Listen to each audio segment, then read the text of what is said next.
بسم اللہ الرحمن الرحیم۔ مومنوں کو دنیا میں نقصانات پہنچتے ہیں۔ اللہ تعالیٰ قرآن شریف کی سورہ البقرہ میں آیت نمبر 155 ارشاد فرماتا ہے وَلَنَبْلُوَنَّكُمْ بِشَيْءٍ مِّنَ الْخَوْفِ وَالْجُوعِ وَالنَّقْصِ مِّنَ الْأَمْوَالِ وَالْأَنفُسِ وَالثَّمَرَاتِ وَبَشِّرِ الصَّابِرِينَ۔ اس کا ترجمہ یہ ہے کہ اور ہم کسی قدر خوف اور بھوک اور مالوں اور جانوں اور میووں کے نقصان سے تمہاری آزمائش کریں گے، تو صبر کرنے والوں کو اللہ کی خوشنودی کی بشارت سنا دو۔ اس آیت میں اللہ تعالیٰ نے یہ قانون مقرر فرمایا ہے کہ دنیا میں چونکہ انسان کو اللہ تعالیٰ نے امتحان کے لیے بھیجا ہے کہ آیا وہ اچھے عمل کرتا ہے یا برے عمل کرتا ہے، یہ دنیا ایک امتحان گاہ ہے، یہاں امتحان ہو رہا ہے، آزمائش ہو رہی ہے۔ تو جو اس امتحان میں پاس ہوگا تو اس کا اجر مرنے کے بعد جنت کی صورت میں ملے گا۔ اس دنیا میں جو ہے نا وہ کامل اجر نہیں ملتا۔ اس دنیا میں حساب کتاب نہیں ہوتا، حساب کتاب کا جو دن مقرر ہے وہ مرنے کے بعد ہے۔ تو لہٰذا اس دنیا میں مومنوں کی حالت یہ بیان فرمائی، اور مومنوں سے اللہ تعالیٰ کا وعدہ ہے کہ مومنوں کو دنیا میں دنیاوی امور کے، دنیاوی چیزوں کے نقصانات پہنچتے رہیں گے۔ وہ مومن ایسے نہیں ہوں گے کہ ان کو کوئی نقصان ہی نہ پہنچے، وہ خوش و خرم رہیں، وہ بالکل عیش و عشرت میں رہیں، انہیں کسی بھی قسم کا کوئی مالی جانی نقصان ہی نہ ہو، ایسا نہیں ہو سکتا۔ انہیں اللہ تعالیٰ نقصان میں ڈالے گا تاکہ ان کی آزمائش کرے۔ تو جو لوگ صبر کریں گے، جو مومنین صبر کریں گے، ان کے لیے اللہ تعالیٰ فرماتا ہے کہ ان کے لیے بشارت ہے، اور وہ بشارت کیا ہے؟ وہ اللہ تعالیٰ انہیں جنت عطا فرمائے گا۔ اللہ تعالیٰ نے اس آیت میں فرمایا ہے کہ مومنوں کو مختلف قسم کے نقصانات سے آزمایا جائے گا۔ انہیں مال کے نقصان سے بھی آزمایا جا سکتا ہے، انہیں جان کے نقصان سے بھی آزمایا جا سکتا ہے۔ مال کا نقصان تو یہ ہے، یعنی کہ جیسے انسان کو نوکری نہیں ملتی، ٹھیک ہے، بہت محنت کرتا ہے، پڑھتا ہے، اس کو نوکری نہیں ملتی اچھی، یا اگر نوکری مل جاتی ہے تو پیسہ کماتا ہے، دولت کماتا ہے، تو بھی اس میں نقصان ہو جاتا ہے۔ مثلا جیسے لوگ بعض دفعہ بزنس کرتے ہیں تو بزنس میں نقصان ہو گیا، کسی نے دھوکہ دے دیا، تو اس قسم کے جو نقصانات ہیں یہ مومنوں کو ہوتے رہیں گے۔ اور اس کے علاوہ جان کے نقصان میں دو باتیں ہیں۔ ایک تو جان کے نقصان میں یہ بات ہے کہ انسان کو اپنی جان پر، یعنی کہ اس کو بیماریاں آئیں گی، ٹھیک ہے، اس کی جان پر بیماریاں آئیں گی مختلف، یا اپنے عزیز و اقارب پر بیماریاں آئیں گی، بیوی بچوں پر بیماریاں آئیں گی، ٹھیک ہے۔ تو حدیث میں بھی اللہ تعالیٰ، نبی کریم صلی اللہ علیہ وسلم نے فرمایا کہ نیک لوگوں پر جو ہے نا وہ آزمائشیں زیادہ آتی ہیں۔ تو اسی طرح جو مومنین ہیں ان پر بیماریاں بھی آئیں گی، اور اس کے علاوہ پھر جو جان کا نقصان ہے اس میں یہ بھی ہے کہ آپ کے عزیز و اقربا میں سے کوئی آپ کا عزیز جو ہے، دوست ہے، اس کو اللہ تعالیٰ وفات دے گا، جس کا صدمہ آپ کو ہوگا۔ تو آپ نے صبر کرنا ہے، آپ نے گلے شکوے نہیں کرنے، ٹھیک ہے۔ مختلف قسم کی جو آزمائشیں ہیں اس میں اللہ تعالیٰ آپ کو اس طریقے سے ڈال سکتا ہے۔ پھر اس میں آیت میں اللہ تعالیٰ نے فرمایا کہ ان کو خوف سے بھی اللہ تعالیٰ آزمائے گا۔ خوف مطلب کسی بھی قسم کا خوف ہو سکتا ہے، آپ کو جان کے نقصان کا، مال کے نقصان کا خوف ہو سکتا ہے، آپ کو جو ہے وہ نوکری نہیں مل رہی اس کا خوف ہے، یا دشمن پیدا ہو گئے ہیں اس کا خوف ہے۔ تو کسی بھی قسم کا خوف آپ کو دنیا میں مل سکتا ہے، تو یہ اللہ تعالیٰ کی طرف سے ایک آزمائش ہوگی۔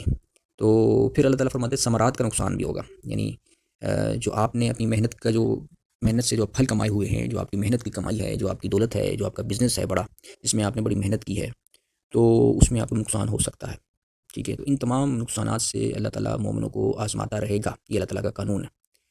تو جو صبر کریں گے وہ بشر الصابرین، کہ صبر کرنے والوں کے لیے خوشخبری ہے۔ صبر کس چیز پہ کرنا ہے؟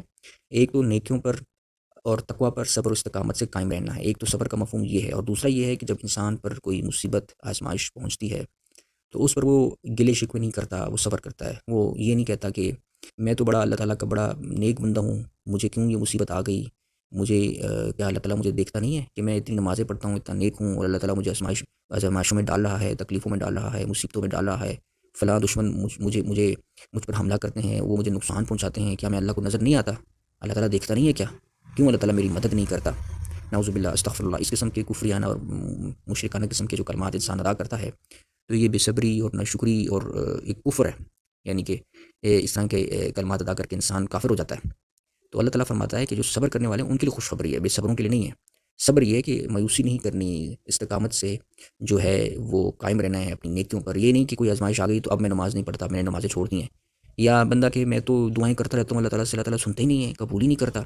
میں نے اللہ تعالیٰ سے دعا کی مجھے نوکری مل جائے، مجھے پیسہ مل جائے، مجھے دولت مل جائے، میں جو ہے مجھے یہ ساری میری مصیبتیں اللہ دور ہو جائیں، دور ہی نہیں ہو رہی مصیبتیں پہ مصیبتیں، ایک مصیبت ختم ہوتی ہے دوسری مل جاتی ہے، اور جو ہے وہ مجھے نقصانات پہ نقصانات مل جاتے ہیں، اللہ تعالیٰ تو میری دعا ہی نہیں سنتا، نعوذ باللہ، استغفر اللہ۔ تو بھئی اللہ تعالیٰ نے تو پہلے ہی بتا دیا ہے کہ میں تو نقصان میں ڈالوں گا، ٹھیک ہے نا، ٹھیک ہے، اللہ تعالیٰ دعائیں سنتا بھی ہے، لیکن اللہ تعالیٰ ہمارا نوکر نہیں لگا ہوا، ہم اللہ کے نوکر ہیں، ہم اللہ کے بندے اور غلام ہیں۔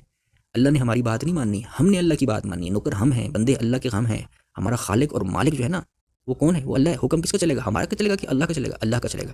تو اللہ کا حکم ہے بھائی کہ میری تو تم نے اطاعت کرنی ہے، یہ احکامات ماننے ہیں، اور پھر میں تمہیں آزمائشوں میں بھی ڈالوں گا، میں دعائیں بھی سنوں گا، لیکن مرضی میری ہے۔ یہ نہیں کہ میں پابند ہوں کہ آپ جو دعا کرو بس آپ کو میں ضرور قبول کروں، ٹھیک ہے نا؟ ایسا ہوتا تو پھر تو نبی کریم صلی اللہ علیہ وسلم پہ کوئی آزمائشیں ہی نہ آتی، صحابہ کرام پہ کوئی آزمائشیں ہی نہ آتی، مفت میں وہ آرام سے بیٹھے بٹھائے سب کچھ ان کو مل جاتا۔ انہوں نے بھی فکر و فاقہ دیکھا، غریبی دیکھی، غربت دیکھی، انہوں نے تکلیف دیکھی، مصیبتیں دیکھیں، بیماریاں دیکھیں۔ تو یہ آزمائشیں جو ہیں یہ تو مومنوں کو آئیں گی، یہی تو یہ دنیا میں بھیجا کس لیے ہے؟ یہ دنیا میں اس لیے تو نہیں بھیجا کہ آپ کو جناب سب کچھ عیش و عشرت اور خوشحالی دے دی جائے، اس لیے نہیں بھیجا، اس لیے بھیجا تاکہ آپ کی آزمائش کی جائے، ٹھیک ہے؟ وہ تو کافروں کے لیے فرمایا ہے کہ دنیا جو ہے وہ کافروں کے لیے جنت ہے، مومن کے لیے قید خانہ ہے، کیونکہ مومنوں کو تکلیفیں پہنچتی رہیں گی۔ تو یہ فرق ہوتا ہے۔ اب کافروں کو آپ دیکھ رہے ہیں، کافروں کا حال آپ دیکھ رہے ہیں، ہندوؤں کا حال آپ دیکھ رہے ہیں جو مغربی ممالک میں رہتے ہیں، وہ تو اللہ کو بھی نہیں مانتے بعض، اور بعض جو ہیں وہ مسلمان بھی نہیں ہیں، وہ کتنے خوش و خرم رہتے ہیں، عیش و عشرت میں رہتے ہیں، انہیں کسی قسم کی تکلیف کا سامنے نہیں ہوتا، ان کے پاس وافر مقدار میں دولت ہوتی ہے، خوشحالی ہوتی ہے، وہ عیش و عشرت میں خوب مزے میں رہنے کی مطلب زندگی گزارنے کی آتی ہیں، ان پہ زیادہ تکلیف نہیں آتی، ٹھیک ہے؟